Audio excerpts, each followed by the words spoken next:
Shayla Gerardin bringing you the very latest on the spring fire this morning. We're right off of Highway 160 where those winds are really picking up. That's going to be a factor for these firefighters today. And as you can see off in the distance, State Patrol does have the highway shut down. And this is just off of Highway 160 and 12. And over on my left-hand side, you can see the road to LaVeta. That is open for now. Still no word on when the highway is going to reopen. But even that haze out of the distance, proof that this fire is still burning strong and forcing countless families out of their homes. Overnight, these flames did jump Highway 160. The fire is now burning in parts of Huerfano County and Costilla County. To give you guys a little bit of idea of the location, the highway is shut down in both directions. That's from Highway 12 east of LaVeta all the way down to Highway 159 in Fort Garland. And here's the latest numbers on that fire. It's burning more than 14,400 acres. Still 0% contained. We know some structures have burned, but it's still unknown exactly how many. And as of this morning, still no reports of any injuries or deaths. Now, there are a lot of evacuations and pre-evacuations also in place. Forbes Park, it's under a mandatory evacuation still. And in other places, people are being told to get ready to leave their homes at just a moment's notice. This includes the entire towns of LaVeta and Cuchara. They're both on pre-evacuation notices, as well as the Paradise Acres, Navajo Ranch subdivisions, and parts of the Majors Ranch and Pinion Hills areas. That's in addition to the earlier pre-evacuation sent out on the west side of the fire. And as you can see, State Patrol is still down there. They have this whole highway blocked off to any ongoing traffic. No word on when it's going to reopen, but of course they're asking folks to avoid the area if you can. Now, you should know there are two evacuation shelters in place. One of them is in Huerfano. It's at the Huerfano Community Center. That address is 928 Russell Street. It's in Walsenburg, and that's in addition to the Blanca Fort Garland Community Center that we've been telling you about. We know there's several families taking shelter there. That one has been open for several days now, and this is something that is continuing to progress. We're going to keep you updated both online and on air, so stick with KOAA.com and the News 5 app for the very latest on the spring fire. For now, watching out. Okay, so those are the facts. I'm Alex Hansry coming to you from Southwest Colorado. So we have a number of different fires at the same time. We have this current development in Costilla County. We also have the 416 fire, which is, the last time I looked, I think that they said that was at 35% containment. Whereas with this fire in Costilla County, it was burning at 0% containment. Right now, it's not raging because at the moment of recording, it's 8:55 in the morning, so things are just starting. Some people spent all night up looking at the alerts.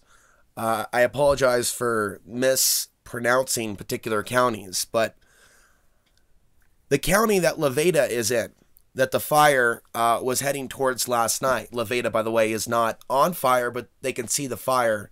They could see the smoke, which there was more of a fire last night.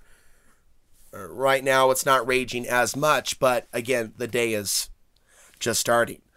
So people have been concerned after they got the pre-evacuation warning later last night in particular areas at the area around the border between the two counties. I talked about prayers for some of the towns, including San Luis, and the potential power of prayer. We really don't know why some things happen the way that they do. Fires can do unpredictable things. They can burn down, as you know, certain areas. In other structures, other areas, a fire may go around for reasons we don't even understand. There was video coming out of the news in Denver as late as 11 o'clock showing the late night embers. And this is also not normal. We're dealing with a fire that's in the top 20 in the history of wildfires in Colorado. And so there were several fires at once. I mentioned the 416 fire to the west. There's another fire in the Four Corners area. I think it's called the Burroughs Fire. There's another fire around a golf course that's 275, is it Grant Pass or Grants Pass golf course? Something to that effect, which is around 270 miles away from the Costilla County fire. And a lot of people have never even heard of Costilla County. And so there are people watching this in Denver that have never felt, drawn to Costilla County or even knew about some of those areas. You know, they just see Colorado as a patch of green. But when it burns like it is right now, that smoke flows over to those areas. And so on social media last night, people are very scared in Walsenburg, people that are new to Colorado that have never seen a wildfire. I've never seen a wildfire up close, and I pray that I won't here in this county because, by the way, I'm surrounded by fires in different directions. And I live in the hills, off the grid, on 1 acre. But the other thing that I want to point out, I think that some of these areas in which I'm seeing a lot of these fires seem to be areas in which people own large plots of land or it's national forest. These aren't micro plots to where, you know, there may have been a lot of mitigation. Quite the opposite. Quite the opposite. For anyone familiar with the higher-end area of Trinchera Ranch, which is a part of the Forbes Park area, we know that Louis Bacon has bought and purchased hundreds of thousands of acres. I'm not accusing anyone of anything because I don't know where it started. It may have started just at someone's property. Someone accused someone of burning trash. The point I'm getting at is if you have a vacant property that's not being maintained or it's not being maintained properly, they may think they're maintaining it, the county or whoever works for such and such. But they do things like prescribe burns in the national forest to prevent fires. What do you do when it's private property and no one's maintaining the dead wood? And it may make sense for the county, and I'm just throwing this out as a possibility, to prefer wealthier residents in the hills because there's less of them and they can afford septic systems and they're purchasing tens of thousands of acres in some cases or great chunks and they don't have to deal with a lot of people. The downside is a number of different things. A fire could start out in a remote part of a county and perhaps nobody could see it or no one may see it because no one's there. And right now, I believe that there are other reports of fires even either in Costilla County or neighboring areas that the state cannot deal with, that those that deal with the national forest fires cannot deal with because they're remote and their current resources, and that includes the planes that drop the air and perhaps drop the water and perhaps other things that help fight fires. They're already busy. Already busy fighting fires, and in some cases they're not fighting the fires. They're trying to figure out what's going on so they can warn people with accurate information. You know, it's just like that off-gridder in Costilla County was complaining that they were turning away volunteers. Volunteer for what?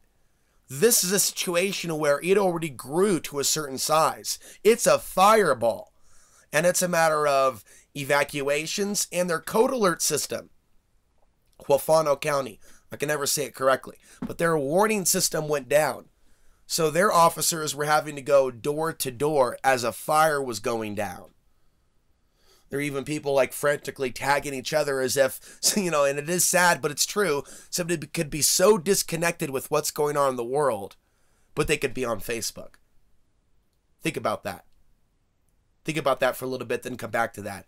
And keep in mind that's windier in Costilla County and that general area than it is in other parts of Colorado. Some of the wind has been described as swirling. Now wrap your mind around that. Tornado-like fires to where it's swirling. How do you just volunteer to put that out? Do you run into that? Do you volunteer to sacrifice your own body and that of your friends? No, you don't. You get out of the way of the fire. Once it gets up to a certain point, it's going for fuel. It's taking in the wind and then converting that to greater fires. This is about evacuation in some of these particular areas. Wood and beetle kill combined with the drought caused by changes in the sun. And I think that we need to get closer to the earth. You know what? I think that if more people did and were populating off-grid areas, they can help out in the fire mitigation issue.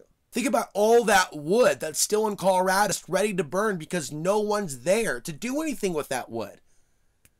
And so society thinks that it's done a lot to sanitize itself and live in this perfect bubble.